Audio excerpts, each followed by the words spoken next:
Hello and welcome to another episode of You Talk Too Much, the podcast where I turn my incessant chatter into a platform for insightful conversation.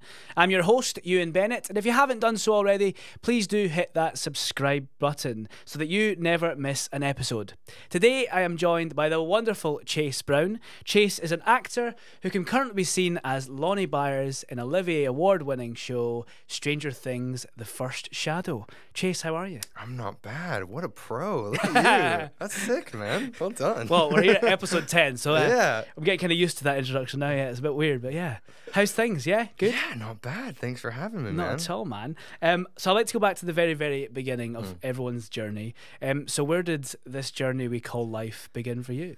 Yeah, I was born and raised in Knoxville, Tennessee. Deep south for those who aren't accustomed to American geography. I grew up there, was not the most athletic kid in the world, did lots of theater. I wanted to be a comedian when I was a kid, but wasn't funny enough to do that. So, the acting just kind of came about through kind of school courses and being bad at basketball. So, I guess when you were saying that, was the area quite an athletic place? Is sport quite... Yeah, my family was really athletic. My sister was a college basketball player. My dad as well, big basketball player.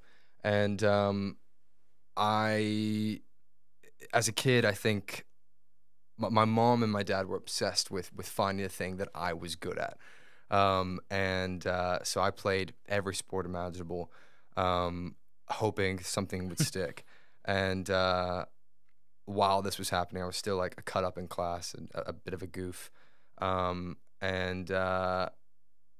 mom was really, really supportive in trying to find that thing. And so she was always like, oh, maybe there's this theater class you could do or go do this local play.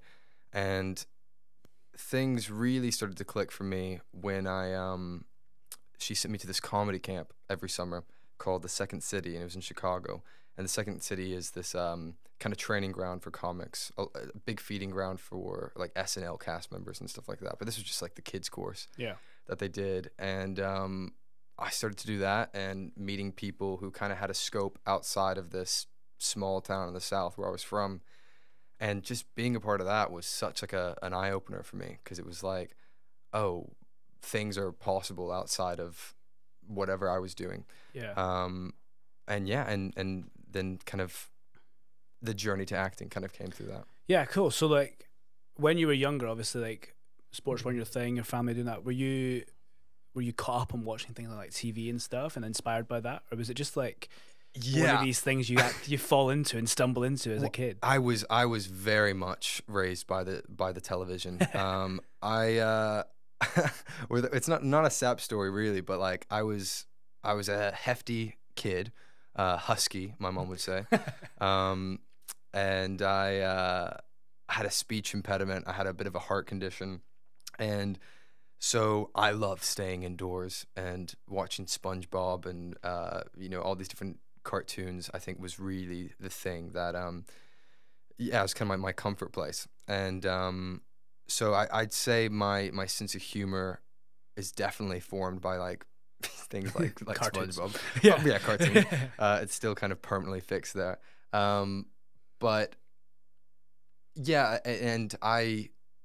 Because I wanted to be a comedian at a certain age, I kind of convinced myself that I needed to watch like all the classic SNL stuff. I'd watch a lot of like Marx Brothers, like early kind of talky comic stuff. And I think that was when I was first like, oh, I could do this. I'd like to do that. That's cool. Yeah. So like how old were you roughly then when you were watching all that stuff? I'd say we went from cartoons and Disney Channel into me being like, if I want to take this seriously, I need to watch the greats. I think that started happening like at 12, 13, 14. Cool. Yeah. So like at 12, 13 type of thing, is that when you went, I want to make this a career? Or was it like this, I need to expand my mind out of SpongeBob? Like, well, it was really, I can't really pinpoint the exact time that it went from comedy to acting. Yeah. But I do remember, I think it was because I met all these kids at comedy camp, and they also were doing acting. And I remember thinking, like, okay, this is something I need to get under my belt. And I remember I was kind of transitioning into a new school. So I was making all these new friends, and I went from a group of kids that I felt really comfortable with, and they were kind of artsy and whatnot, and I went to this new school, and the kind of popular group was a bit more sporty, kind of old Southern money, and so I very much kind of downplayed my interests in the arts and all that, because I was like, I gotta fit in with these kids. Yeah. So I was really scared to approach the theater scene. Was kind of scared to be friends with those guys, and but I think it was my mom who was very much like, if this is what you want to do, you need to, stop being so embarrassed by it. In fact, I remember, it was 8th grade, so I must have been 13, and I had this drama teacher there who was just, teaching the drama class, and he had known I'd done the Second City stuff, so he was very keen to have me in the school play. And he was like, you're going to audition, and like, it's going to be great. And come the time of the audition, I'd seen this, the school counselor, and she was just checking in because she knew I was new at the school, and the school was very different than my old school, very preppy, very, uniform, and just kind of that awkward phase in life where everyone's just trying to work out and who discover they are. who you are. Yeah. Yeah. And I had this counselor talk to me, and she was like,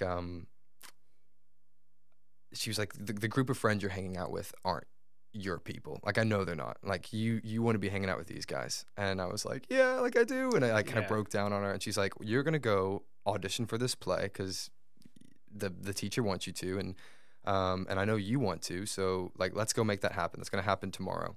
And I'm walking to go audition for this play, and then I run into these guys who were kind of my current group of friends, but the guys I didn't really like. And they were like, where are you going? And I was like, the library. I'm just going to go to the library. And they're like, okay, cool, we'll come with you. And I just completely just missed that audition because I was like, I don't want to do it. It's going to be too embarrassing. And then I later, like, I missed that. The teacher comes up to me and he's like, you didn't audition, what happened? I was like, oh, I was sick. And he was like, okay, well, let's do it now. We'll do an audition. And I remember I got my like little paper there, and I just completely self-sabotaged, and I just did like and this is like a middle school play. Yeah. And I was just like, yeah, no, blah, blah, blah, blah, blah. That's how I did the whole performance. And he was like, okay, thanks. And I left, and I was the only person who auditioned for the play who didn't get in. And I was distraught because I was like the only person who had an interest in doing this. I felt like as a career, and I remember my mom just being like, so like, she wasn't annoyed. I think she understood, but she was like, let's fix this. Like, let's do something else. And then she got me some acting classes, and then she got me an audition for like the local community play. It was the University of Tennessee was doing a big production of the Christmas Carol, and they needed kids to play these roles and stuff like that. And she got me in that, and then that kind of just kicked me off on this like, oh, I want to be an actor. And I can't thank her enough because it built my confidence. It put me on a different path, and my friend group started to change, and it just kind of unlocked things. I think it's like school politics is so funny. And I think that if either of us were to have children and stuff, we will be parents one day, and we will go, don't worry about that. But then I think deep down, your mum's probably the same. She probably knows, as you say, she got it. It's like, well, we all have to go through it. It's a discovery of who you are, and it's part of that, as you said, finding out like where you fit in and where your group is and where your tribe is, I suppose, is the way to put it. And like, I think a lot of like, I'm going to say especially on the male side of things, but it's like, I remember being at high school, and I had one really good mate who I remember he said to me, because he wanted to do percussion, he wanted to be in the school band, he wanted to do percussion, but I wanted to do like the musicals and the plays. And he went, well, tell you what, if you join the school band, I'll do every single musical that we do. But he was like goalkeeper in the school football team. Yeah. So he was like in this, he was an in-betweener. Like he literally was like, people in the popular crowd didn't touch him and didn't make fun of him for doing the stuff like theatre and stuff or music, because he was also a really good goalkeeper. Yeah. Whereas I was not a talented footballer. So like, but I had the backing of him. So it's like that kind of like unit that you're able to have and find, and then you can drive into what you're passionate about. And Yeah. I like what you're saying about your mum there. Like I owe actually quite a lot to him, because if I didn't do that, I then wouldn't have auditioned to where I went, and then wouldn't have got into the drama school. And there's a lot that you can look back on. So it's pretty cool that you can see that. And also you kind of look back on it, and when you really think about it, it was completely blown out of proportion in my mind. Like, yeah, my friend group changed and all that stuff, but it wasn't. Those kids didn't care if I was doing the play. Do you know what I mean? You just thought they did. You just thought, because you buy into this, like, oh well, if I'm going to be in this popular group, I can't do this and that. It's that thing as well. Like television does that as well, because you tell these like dramatic storylines of like, if you're not popular, you will be, but you will be bullied, and you will be. But actually, you'll probably be okay. Yeah. And if you aren't, there's ways around it. Like, yeah. Exactly. And then I know it sounds a little cliche, it sounds a little trite, but it's like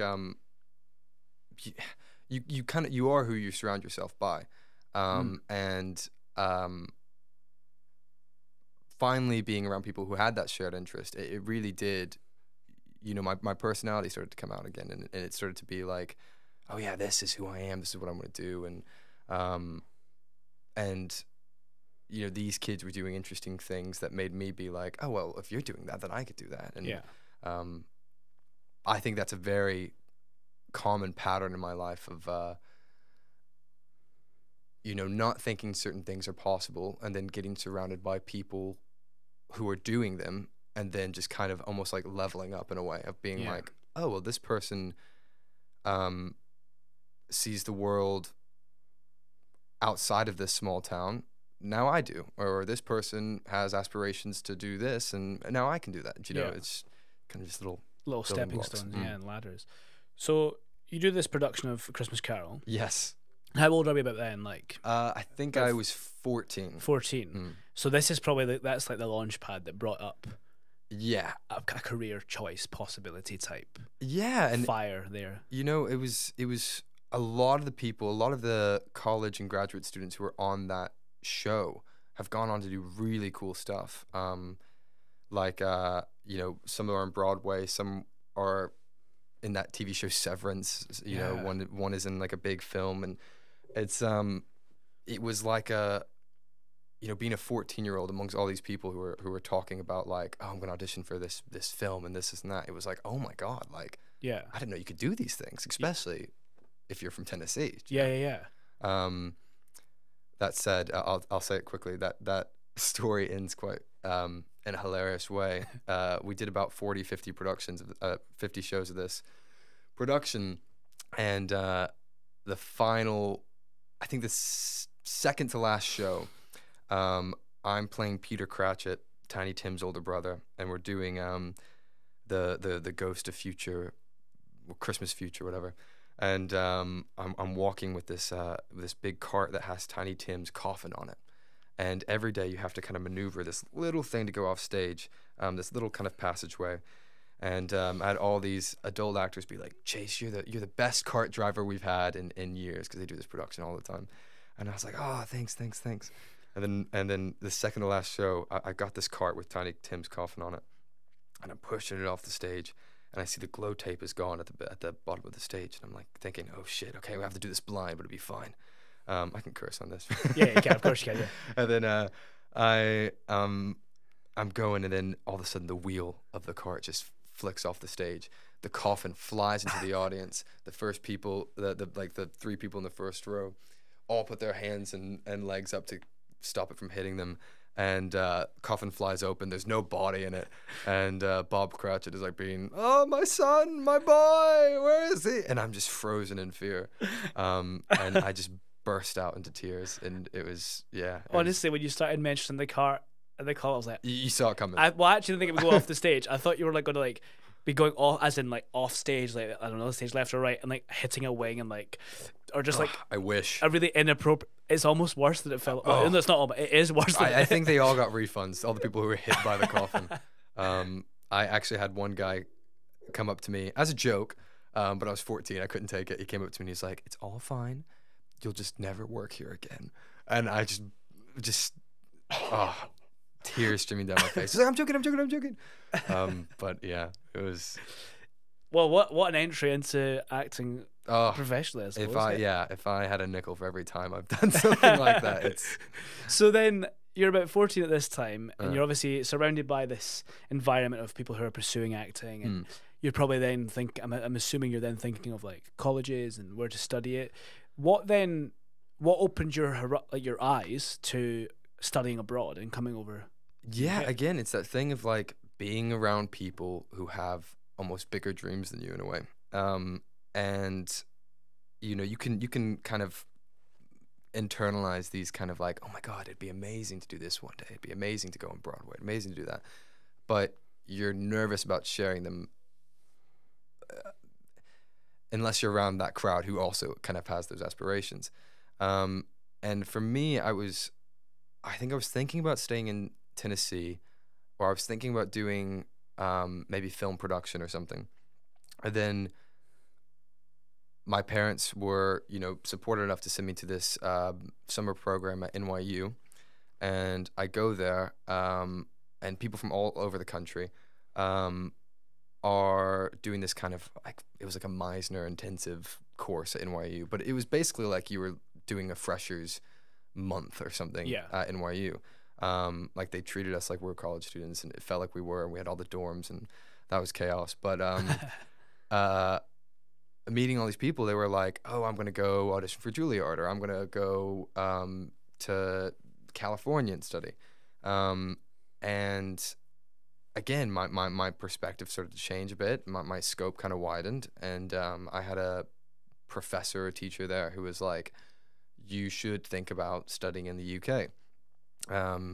He's like, if you want this like intensive focused training, I think I just really bought into that hype, because I was starting to become the wanky, like, oh, British actors, like, and I didn't think too much about it, and I started to audition for all these schools around 17 or 18, and there's this thing in America called Unifieds, where all these different schools are in one hotel. And I was walking by, and my dad and I had just gone to Scotland the year before for like a little boys trip, kind of backpacking through, and I see RCS, holding auditions, and I think John Kazik was like, "Oh, mate, you should tell yeah." And I was like, "Okay, that sounds cool." Auditioned, didn't think too much about it. Then got in and just couldn't not think about the adventure of moving to another country. Yeah. And everything else just felt silly in comparison. It was like, I could go live somewhere else. Yeah. And just kind of took that risk. Yeah. It was also a lot cheaper. I was going to say that I've spoken to a few people who have said that, like, and it's crazy, because I've had someone on the show who actually is from the UK, but like had to, like, she was discussing how, like, when she was in drama school, she had to have a job, she had to do all that, she had to get scholarships. So it's like, I think it's funny for people who study performing arts in the UK to think that we think it's expensive. And then when you actually, it's like, what, it can be like triple the cost, can it? It's some places. Oh my God. Like, so NYU, 4 years, my package was going to be $72,000 a year. Jesus Christ. Yeah. Which is just like, okay, I'm in debt for the rest of my life. Well, yeah, literally, yeah.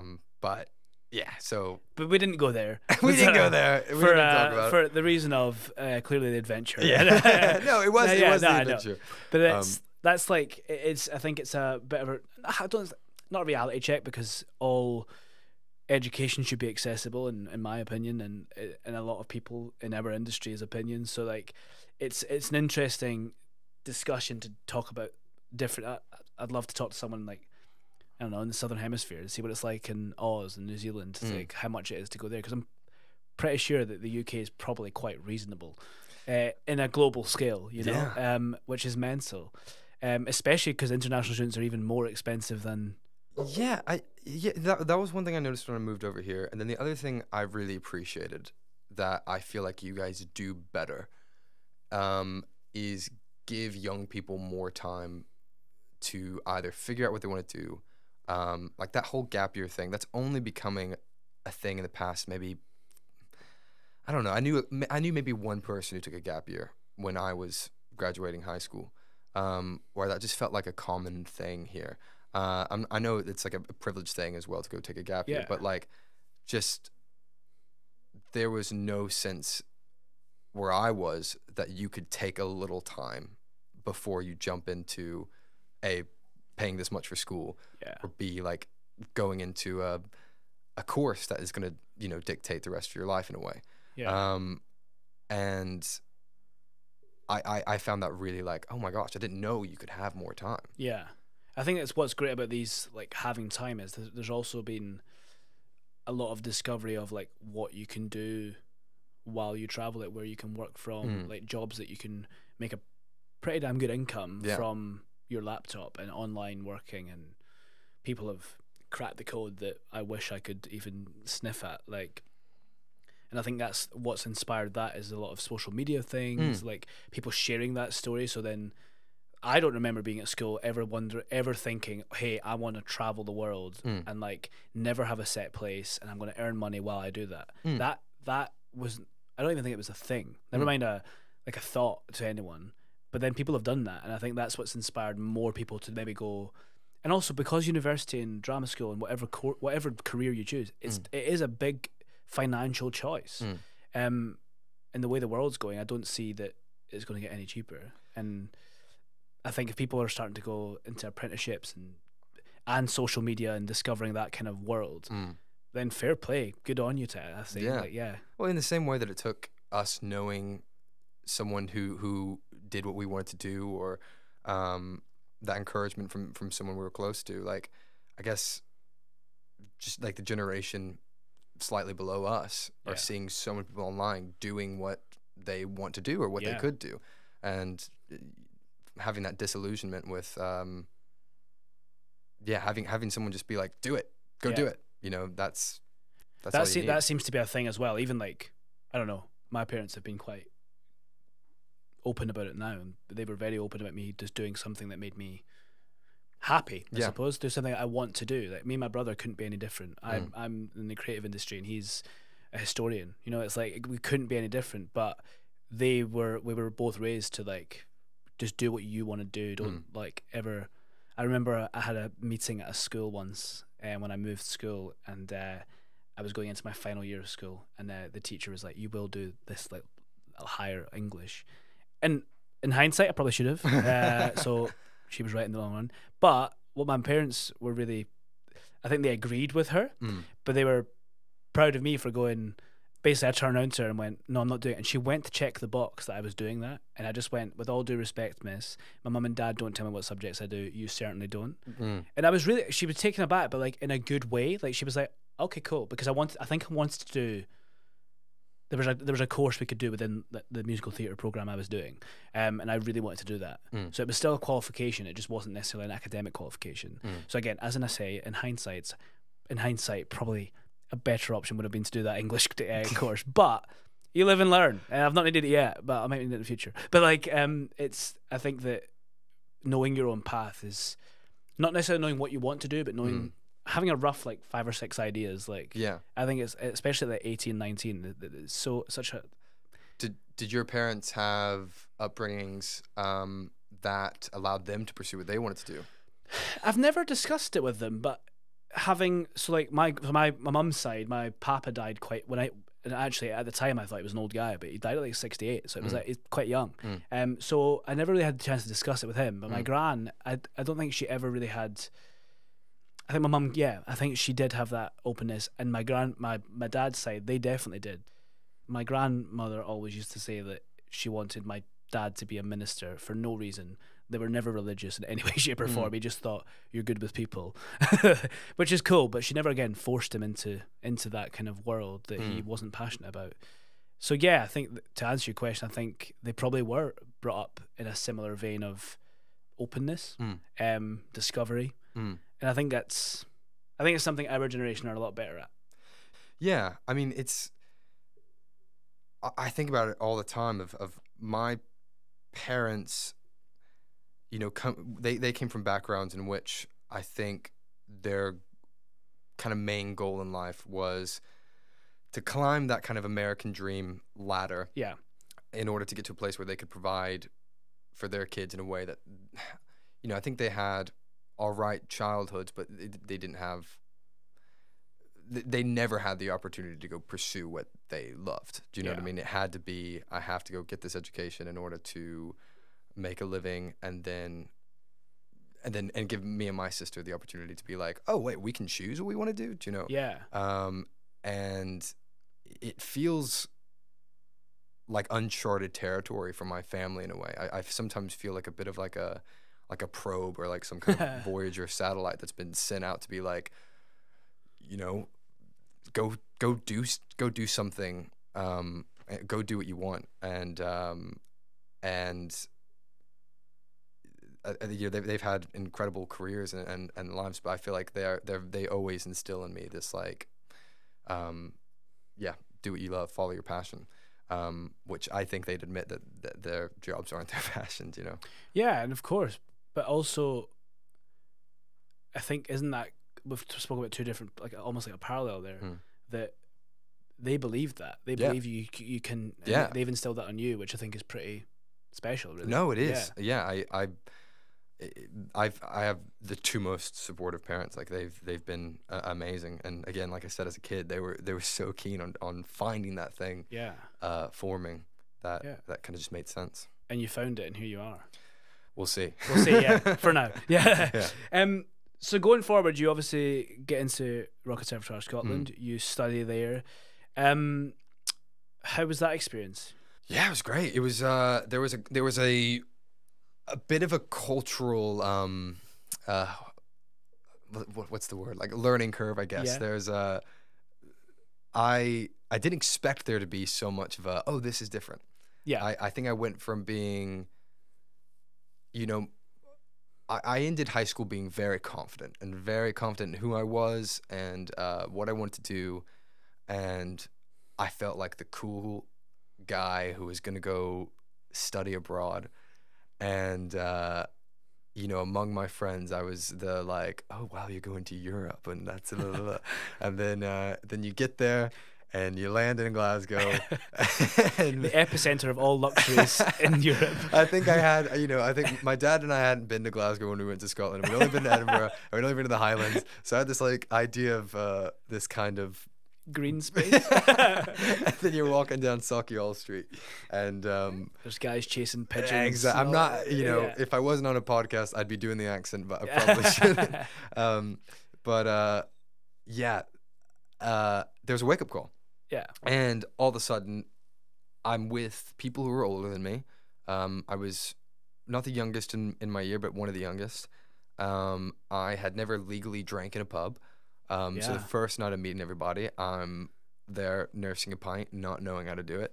At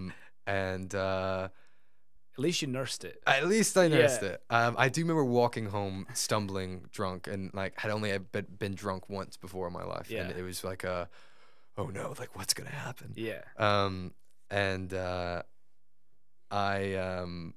That's bad advice. Don't get drunk in the first.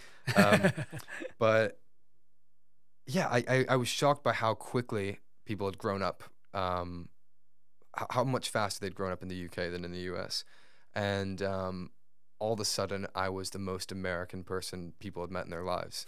Do you know? And they were getting me to say these things like, oh my God, say the word high school again. I'd be like, high school. And then and you go from being like, I'm really confident to I'm a bit of a joke, which is fine. Like I learned to like adapt, and it was probably humbling in a way I needed, but it was like all of a sudden, like even just getting a coffee down the street, people were like, where are you from? And you're like, I'm not trying to compare my plight of being an American in Scotland to anyone else's, but like it was like oh this is different, like you know.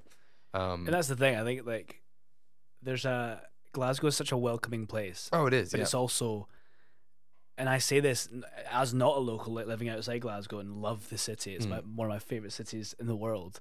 It's also like, I don't know, it's got a lot of character, shall we say? And like, there's a saying. What is it? They have it's called refugees, and it came from a lot of the deportations that were happening from the Home Office, but it's kind of become like a staple now that once you live in Glasgow, you are a refugee. You are one of us, and you can feel that when you're there. And I think it's so welcoming. But it is. I can like even other people from the UK that have moved up there.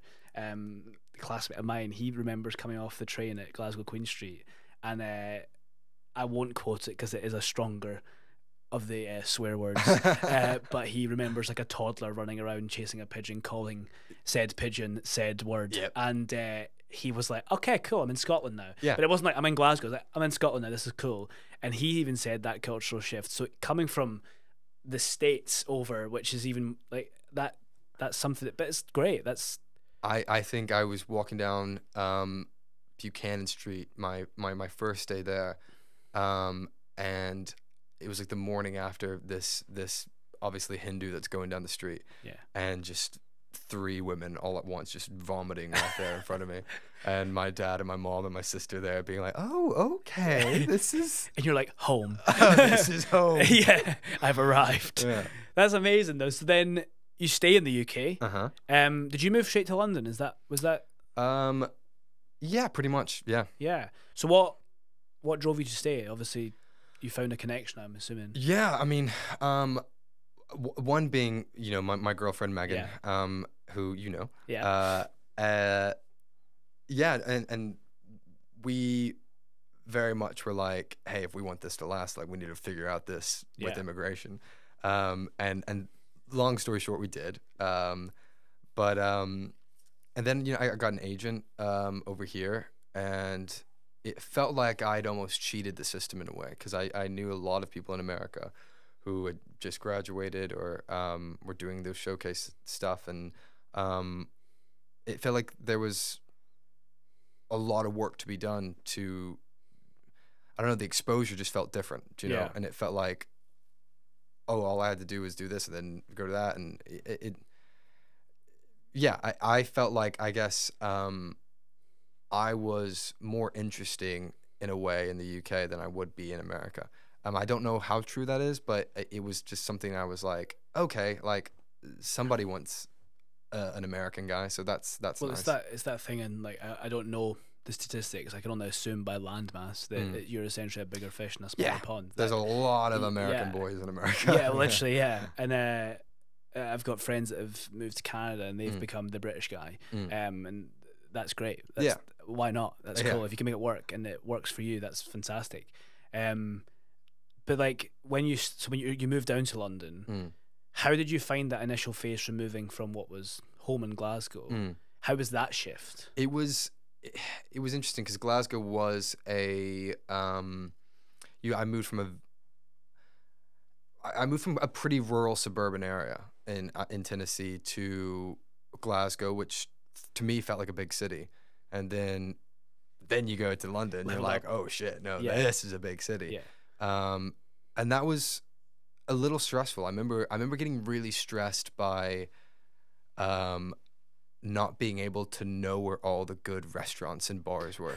Because like in Glasgow, you're like, if there's a new bar or a new restaurant, you're like, got it, it's on my radar. And then you get to London. I remember feeling so spoiled for choice, and I don't know why it stressed me out so much. It's overwhelming, if anything. Yeah, because you'd hear someone be like, oh, well, I live in this neighborhood in London, and I'd be like, well, and then they'd be like, we have the best pizza. And I'm like, well, I'll never be able to find out. You know? And that right there is the problem. That's the problem with London. But yeah, it's. I think I found it bizarre that, like, even now when I first moved to North London, it took me like 45 minutes to get into like Leicester Square. We then during COVID moved out of London nearer to Guildford, and it now takes me 45 minutes to get into Leicester Square. From there, it's just an overground train. And I remember when I was working in central London that I was an electric scooter guy. I bought it before they became public. And but I could go door to door if it was perfect timing, as in arrive at the train station, got on that train. I could go from my house out of London into Covent Garden, essentially, within door to door 45 minutes, which blew my mind. But it just shows you the sheer size of London. Yeah. And like, obviously that was a quicker train, and it's like there's lots of other mitigations that go around there. But like that blew my mind, especially when you look at the tube network and Glasgow's is a circle. Oh, yeah. It's crazy. Like, and I will say, like, I have grown to love the thing that scared me about London, and I love that of like just going to some neighborhood in North London and being like, this feels like a different town than where I'm living. And I love how each neighborhood has kind of a different feel. Yeah. I've never thought that, actually. It really is. I mean, like, yeah. Like, and you obviously hear that the divide. And I'm saying that in inverted commas because London's London. Like, you know what I mean? It's like when you're a Londoner, you're a Londoner type of thing. But like, even the North London, South London divide, I didn't know that was a big thing. Oh yeah. I had friends who were like, "Yeah, we're going to move to North London." People were like, "Nah, move South London." And I was like, "I've only ever lived in North London, so that's where some of my best friends still live up there." And like, they would never leave the North now. It's like this thing of like, no, I'm a North Londoner. Well, I have friends who lived in North London who've now since moved to Glasgow, back to Glasgow. Right. I see them more now that they've moved back to Glasgow than I did in North London, because it's just like, oh yeah, I guess we could meet, we could do this and that, but it's on your doorstep. Yeah. So you've been in London for how long now? 6 years. Madness. Yeah. So you did COVID and everything down here. Yeah. Well, I was lucky. Meg her family was living in Oxford at the time, and so during COVID we went and stayed there, which was nice because it had a garden. Yeah. And it was nice and spacious, and yeah.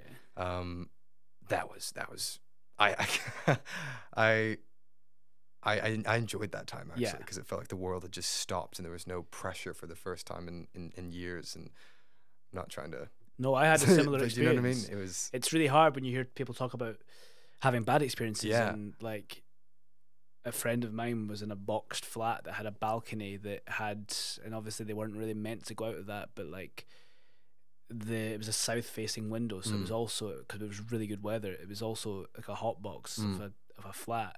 And then I think about, we went to Emma's parents, and they had this like little decking, and it's not large, it's a big garden, it's not massive, but we had space. But her sister was there and our brother was there, so there was like 6 of us in this house.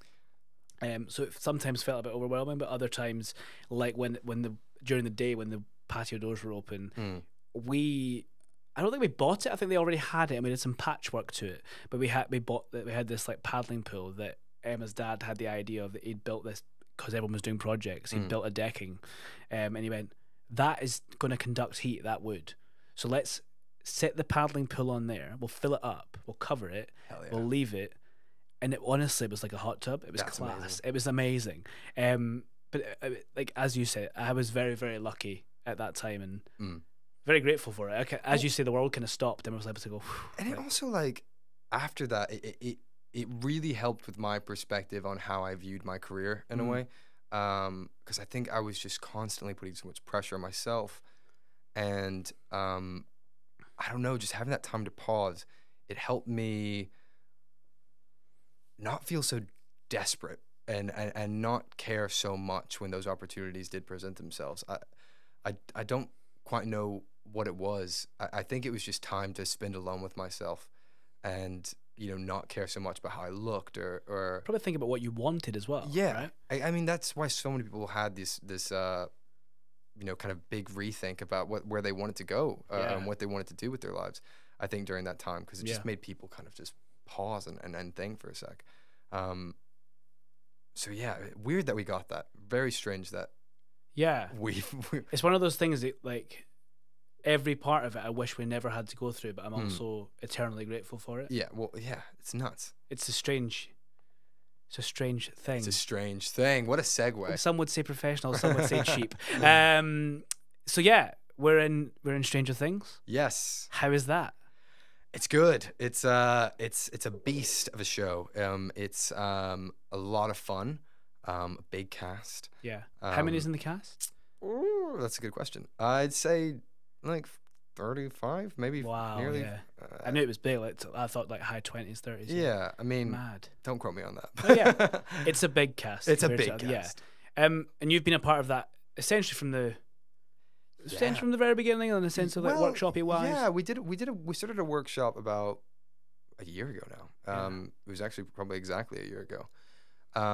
And we did that for a month or so, and we kind of ironed out a lot of the kinks. And it was mostly for the writer and the directors to see what worked, put it on its feet, and then find that story.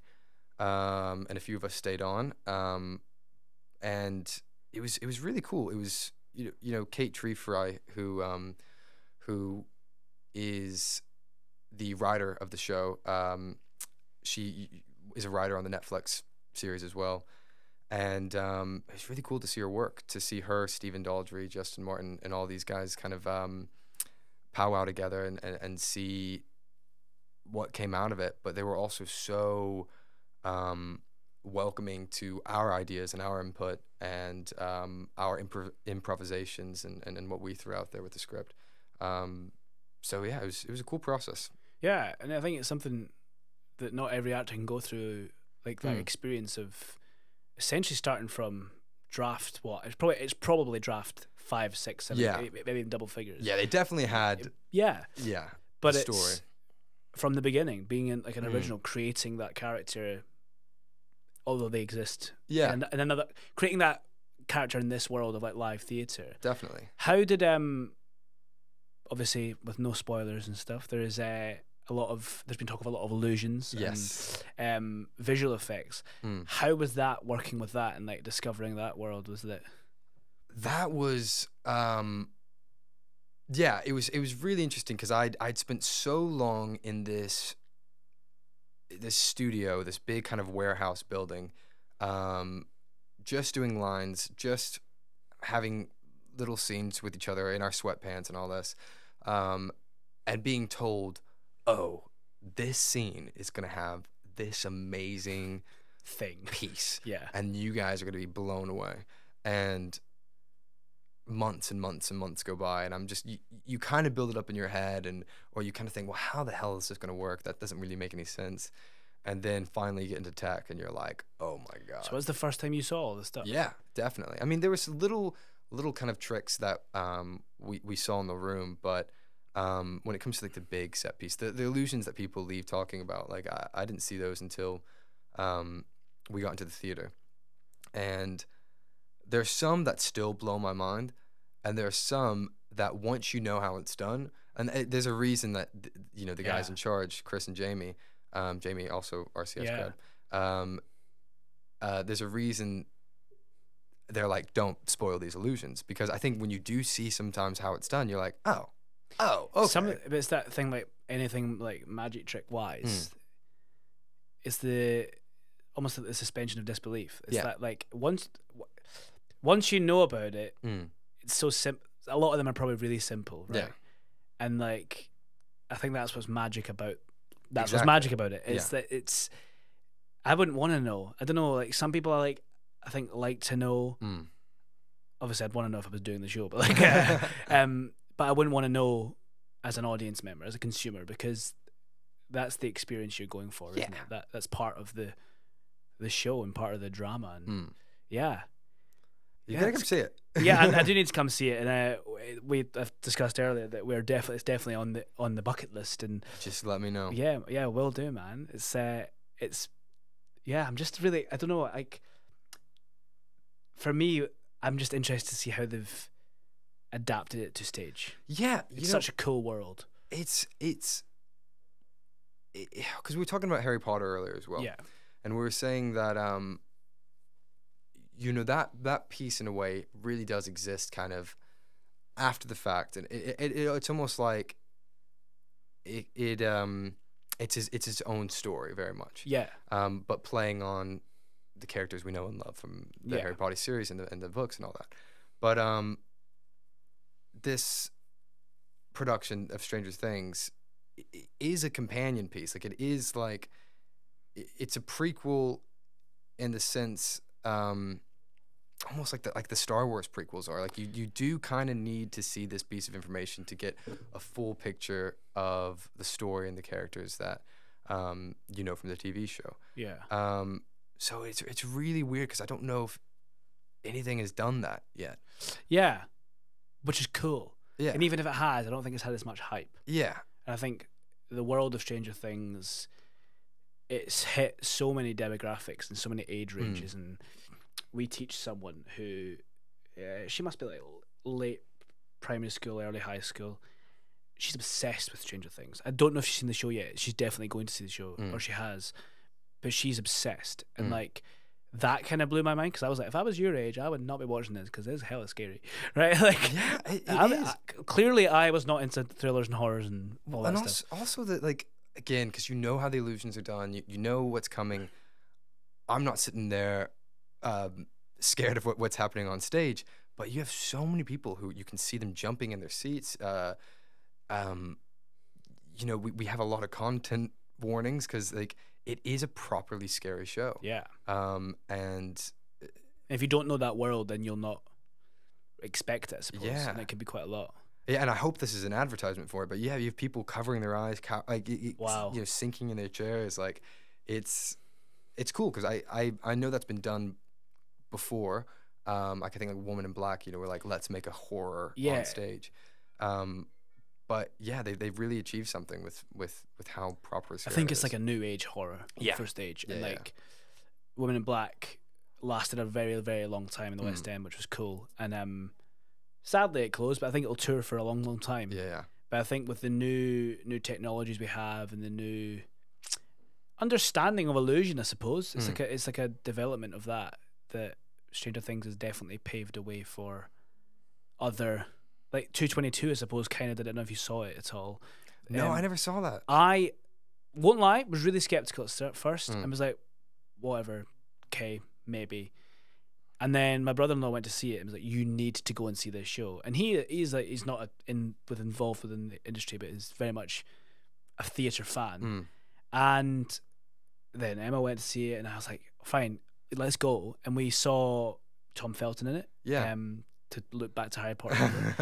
And I loved it as a play, as a story, as a thriller, the illusions that happen, but as the twists, the turns, as just as entertainment. I was like, that's really clever. And there is a big old twist in it that we'll not discuss. But I kind of had an inkling where it was going, and I was right, but I was still blown away. I was like, that's really clever. And like Emma had seen it before, but she was like, I never got it the first time. So she was looking for things, how they work the second time, you know, or little like red flags that come up type of thing. Yeah. Red herrings, sorry. And like, yeah, I loved it. And I think we've created this new world of theatre, which is like horror on stage. It'll be interesting to see what the West End looks like in the next couple of years, because I do know some really big pieces of IP like are coming to these theaters, and you know, a lot of things have been coming back. We've been bringing back a lot of shows that you've been like, oh, this is getting a revival, this is getting a revival, and a lot of that seems to be, not to think of it too cynically, but like, oh, after COVID we need to really prop up the theater, and make sure people are seeing things that we know are surefire. It's probably true in some regard, But now we're kind of going to this thing of like, okay, people love Stranger Things, people love Harry Potter, people love this IP, people love that. Like, let's put on these shows, make them really interesting. You know, don't sacrifice anything creative or whatever. Like, really put our all into it. Like, again, Stephen Daldry and Justin Martin are doing this. Like, they're big time dudes, and so. I guess what I'm saying is, let's create theater that's going to put new butts in seats in a way. Yeah, sure. And that's, I think, one of the most gratifying things of doing this show is coming out to stage door and meeting a bunch of people who've never seen a show before. Yeah. Like grown men with tears in their eyes being like, this is my first play and I love it. And you being like, well, that's awesome. That's what it's all about, isn't it? Really? Yeah. And I think we were told during previews, our directors were like, we have a list of the postcodes, the zip codes of where people are coming from. And it's unlike any theater audience we've really seen. You know, it's not your typical British theater audience that it's like, oh, ha ha ha, and they do the theater laugh. Like it is a rowdier group. It is like you know, they come in their Stranger Things t-shirts and you know, dress like the characters, and it's cool to see because you know, this is probably a new experience for a lot of people. Yeah, it's class. Yeah, and what a special thing to be a part of as well. Yeah, definitely. We are running out of time, and I do have like 2 staple questions I'd like to ask guests. So the first one is, if you were to go back 10, 15, 20 years time, what bit of advice, we've kind of probably touched on it already, but what kind of a bit of advice would you give a younger Chase? This is a hard one because I feel like the things I would probably tell myself then are things I'm still telling myself now. Meaning,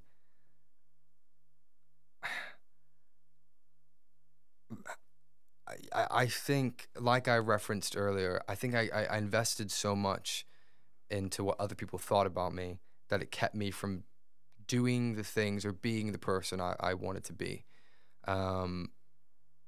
But that said, I still tell myself that all the time. I'm like, don't care as much. You know, that's, you know, as actors, we go into an audition room and we think like, shit, like what can I do to be the guy that they want? Yeah. And that maybe prevents us in a way from just being ourselves in a way. Yeah.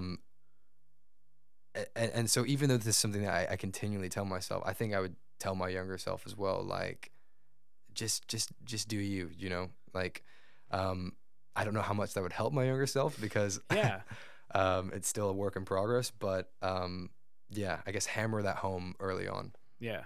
I mean, we're always working in progress, aren't we? Yeah. God, I know, but you hear just be yourself all the time, and it doesn't mean anything at this point, but you're like, God, if I could just get that through my skull. Yeah, literally, yeah. It would do wonders. And to kind of flip the question on its head, if you could talk to your future self, again, 10, 15, 20 years time in the future, what is a bit of like a word of wisdom that you'd like to give them, or what is like something you'd maybe like to achieve, like something or anything like that? What is something you'd like to say to them? Future self. Yeah.